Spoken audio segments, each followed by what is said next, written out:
Anda kembali di Kompas Siang. Saudara, penyidik Tim 9 Kejaksaan Agung memeriksa 7 saksi kasus dugaan tindak pidana pencucian uang dengan tersangka mantan Jaksa Agung Muda Bidang Tindak Pidana Khusus Jampitsus Febri Adriansah. Walau telah masuk proses penyidikan, namun pihak Febri justru menyebut bukti penetapan status tersangka Febri tidak begitu jelas. Di gedung Bunda tidak pernah bukti. Semua alat bukti harus dikonfirmasi dan diperdalam dulu. Dan berkali-kali dilakukan expose, baru kita yakin, oh ini tidak zolim, sehingga kita tetapkan tersangka.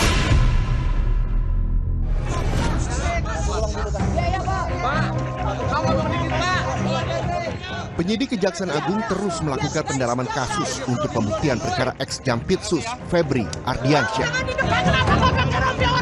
7 orang yang diperiksa penyidik dari Tim 9 terdiri dari 3 saksi pihak swasta, yakni WF, BM, dan H, serta 4 saksi dari penyidik kepolisian.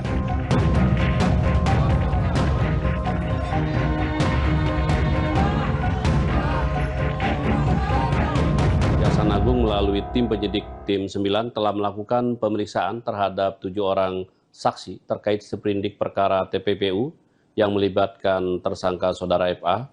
Adapun ke-7 orang saksi tersebut berdasarkan informasi dari penyidik telah hadir semua dan memenuhi panggilan penyidik. Di mana terdiri dari 3 orang pihak swasta dengan inisial WF, BM, dan H, serta 4 orang dari pihak penyidik kepolisian. Dan sampai saat ini, tim penyidik masih melakukan pendalaman pemeriksaan saksi-saksi guna memperkuat pembuktian dalam perkara dimaksud dan belum melakukan tindakan hukum lainnya. Sementara itu pihak Febri mengatakan bukti-bukti sebagai dasar penetapan status tersangka ex-Jampitsus masih abu-abu dan tidak begitu jelas. Ex-Jampitsus masih mempertanyakan kejahatan awal yang dilakukan sehingga ia dijerat oleh kasus TPPU. Sebelumnya, usai diperiksa Kejagung, ex-Jampitsus juga bilang seharusnya jaksa melakukan pemeriksaan terhadap sejumlah barang bukti yang ditemukan sebelum menetapkannya sebagai tersangka. Untuk dasar penetapan tersangka masih abu-abu, tidak clear dan tidak begitu jelas. Itu yang pertama. Yang kedua, predikat crime-nya untuk TPPU juga masih tidak begitu jelas. Sehingga wajar kalau kita bicara dalam proses hukum kan semua bukti itu harus jelas. Bukti itu harus lebih terang dari cahaya. Itu maksim hukumnya. Apalagi ini tindak pidana nih. Mantan Wakil Ketua KPK yang juga pakar hukum Laude Muhammad Syarif menilai kasus TPPU yang disangkakan kepada ex-Jampitsus Febri Adriansyah tidak secara jelas disampaikan oleh Kejagung. Laude bilang, penyidik harus dapat menjelaskan peran Febri di dugaan tindak pidana suap dan kasus apa saja yang berkaitan dengannya.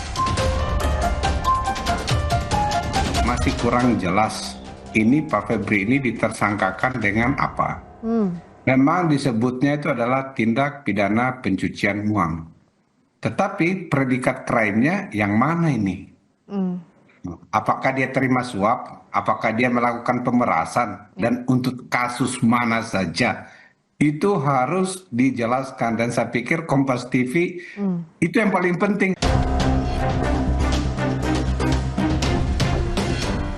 Sebelumnya, usai memeriksa ex-Jampitsus Febri Adriansyah dan menahannya di KPK, Jaksa Agung Muda Bidang Pengawasan Jamwas Kejagung, Rudi Margono menjelaskan jika kasus TPPU yang menjerat Febri diduga dilakukan dengan memanfaatkan jabatannya. Namun penyidik Tim 9 belum menjelaskan secara rinci. Pihak penyidik Kejagung masih belum mengungkap mekanisme aliran dana tersebut demi menjaga efektivitas strategi pembuktian saat persidangan. Modus operandinya secara umum, dugaan TPPU yang dilakukan oleh penyelenggara negara dalam jabatannya sebagai jaksa atau pejabat struktural selama dia menjabat mengabdikan diri di kejaksaan. Kini ex-Jampitsus Febri Adriansyah sudah ditahan di rutan KPK untuk kepentingan penyidikan. Penyidik ditantang harus dapat membuktikan aliran dana dan kepemilikan emas yang ditemukan salah satunya di rumah Febri di Sentul dalam dakwaan yang menjerat ex Jampitsus. Tim Liputan, Kompas TV.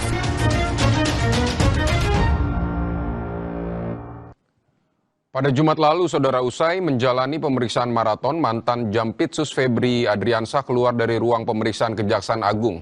Febri keluar tanpa diborgol dan juga tidak mengenakan rompi tahanan saat akan dibawa ke rumah tahanan KPK.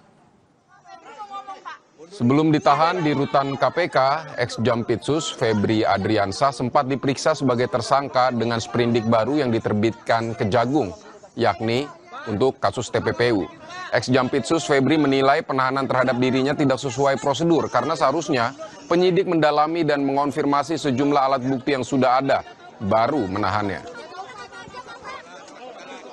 Alat bukti yang diajukan masih perlu didalami atau dikonfirmasi. Sehingga menurut saya ini belum cukup untuk dilakukan penahanan. Di Gedung Bundar tidak pernah seperti ini. Di Gedung Bundar tidak pernah seperti ini. Semua alat bukti harus dikonfirmasi dan diperdalam dulu. Dan berkali-kali dilakukan expose, baru kita yakin bahwa ini tidak zolim, sehingga kita tetapkan tersangka, dan barulah kita melakukan penahanan. Tetapi ini sudah menjadi keputusan pimpinan, saya siap menghadapinya, ya, dan saya merasa memang ini kriminalisasi. Saudara, sejumlah pihak sudah mulai diperiksa untuk dugaan kasus TPPU yang menjerat ex-Jampitsus Febri Adriansah. Lalu bagaimana perkembangan pemeriksaan TPPU ini? Kita akan menanyakan kepada jurnalis Kompas TV Putri Oktaviani dan juga juru kamera Roy Ilman di Gedung Kejaksaan Agung. Okta, kemarin 7 saksi sudah diperiksa. Apakah sudah diketahui siapa saja nanti saksi yang akan diperiksa dan keterkaitan para saksi tersebut dalam konstruksi perkara TPPU yang menjerat Febri? Selamat siang Vidi dan juga saudara, sampai dengan saat ini kami masih terus menantikan perkembangan terbaru dalam kasus dugaan tindak pidana pencucian uang atau TPPU yang sebelumnya menjerat mantan Jampitsus Febri Adriansyah. Tadi kami juga sudah mencoba untuk menghubungi Kapus Penkum Kejagung Anang Supriyatna, namun hingga saat ini masih terus kami pantau apakah akan ada respon ataupun juga penjelasan, entah itu bagaimana update ataupun juga soal tadi yang Anda tanyakan juga terkait dengan beberapa saksi yang sudah diperiksa kemarin. Karena diketahui, Vidi dan juga saudara, sebelumnya pada hari Selasa, penyidik tim 9 di bawah Jaksa Agung Muda Bidang Pengawasan atau Jamwas itu sudah memeriksa 7 orang saksi baru. Di mana diantaranya 3 orang adalah pihak swasta dan 4 lainnya adalah saksi penyidik kepolisian. Fokusnya, Vidi dan juga saudara, ini adalah masih mendalami ataupun juga menduga adanya keterkaitan begitu dalam kesaksian mereka guna memperkuat pembuktian atas dugaan perkara TPPU yang menjerat mantan Jampitsus Febri Adriansyah, yakni kita ketahui ada 74 kg emas, kemudian juga uang tunai 543 miliar rupiah. Dan untuk Febri sendiri, Vidi dan juga saudara, diketahui saat ini sudah berstatus tersangka dan ditahan di rumah tahanan KPK atas dugaan atau kasus yang menjeratnya, yakni dugaan TPPU. Jadi ditahan di rutan KPK atas alasan perlindungan, akuntabilitas dan juga transparansi.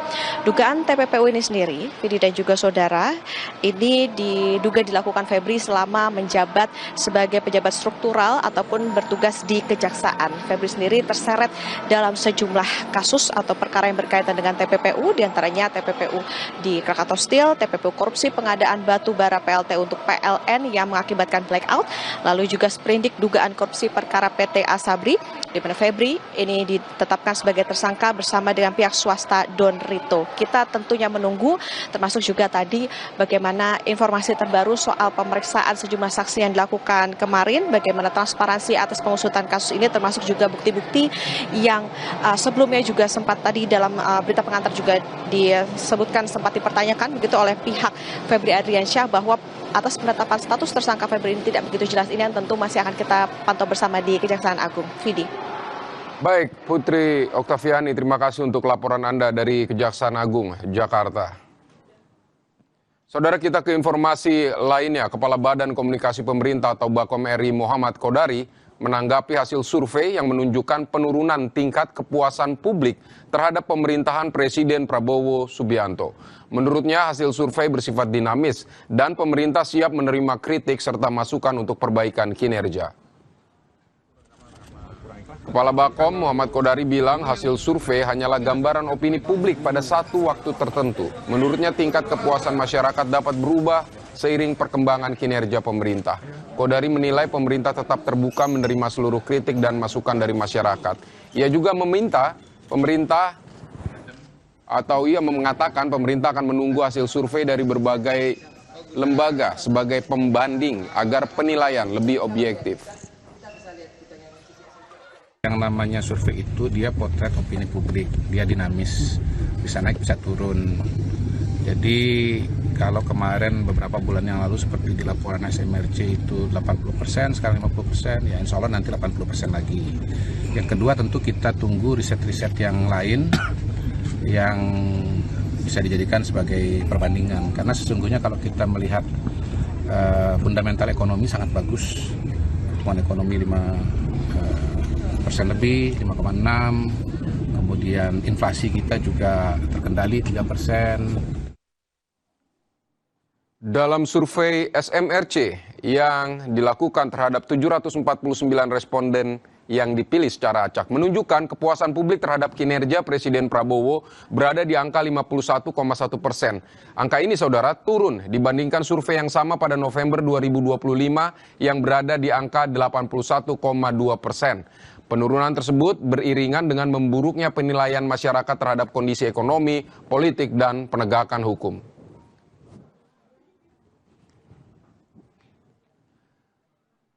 Kepala Badan Komunikasi Pemerintah Muhammad Kodari meminta publik tidak terfokus pada polemik istilah londo ireng yang diucapkan Presiden Prabowo Subianto. Menurutnya, yang lebih penting adalah substansi pidato yang berisi komitmen pemerintah memperjuangkan kepentingan rakyat. Kepala Badan Komunikasi Pemerintah Muhammad Kodari menanggapi pernyataan Presiden Prabowo Subianto yang menyebut jurnalis dan pengamat dengan istilah londo ireng. Kodari menyebut masyarakat sebaiknya fokus pada substansi pidato Presiden tanpa mempermasalahkan hal lain. Menurutnya pidato Presiden selalu konsisten untuk kesejahteraan masyarakat. Londo ireng Pak untuk jurnalis dan menuai kontroversi Pak. Seperti apa Pak? Kita fokus topik ini aja ya. Pertama begini, kalau mengenai pernyataan Presiden, pidato Presiden, mari kita lihat rangkaian pidato Presiden, semuanya itu untuk membela kepentingan rakyat. Konsisten sekali pidato Presiden itu, selalu berbicara meningkatkan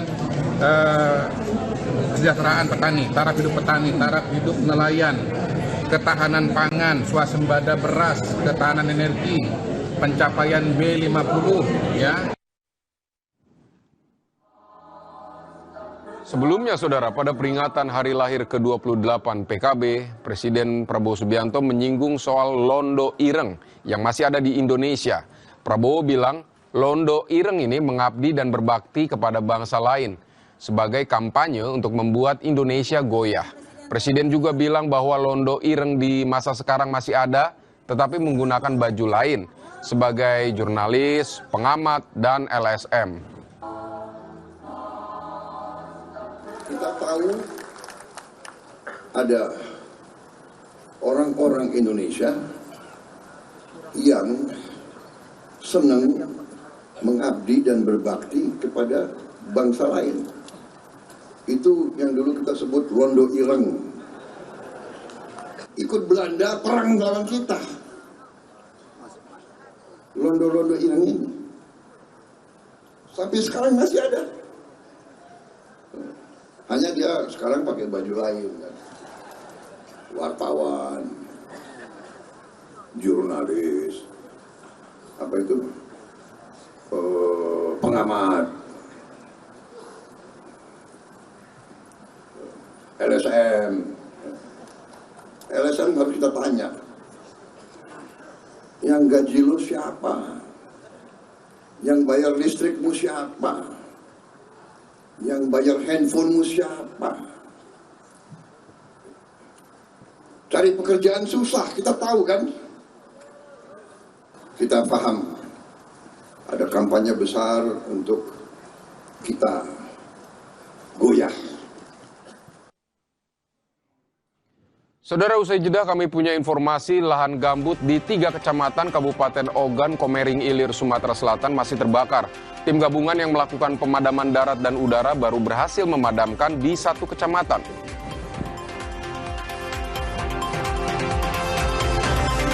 Sorotan yang akan kami hadirkan juga, hampir sepekan sejak ditemukannya jenazah satpam dengan tangan terborgol di tepi waduk Jatiluhur, polisi belum bisa mengungkap pelakunya.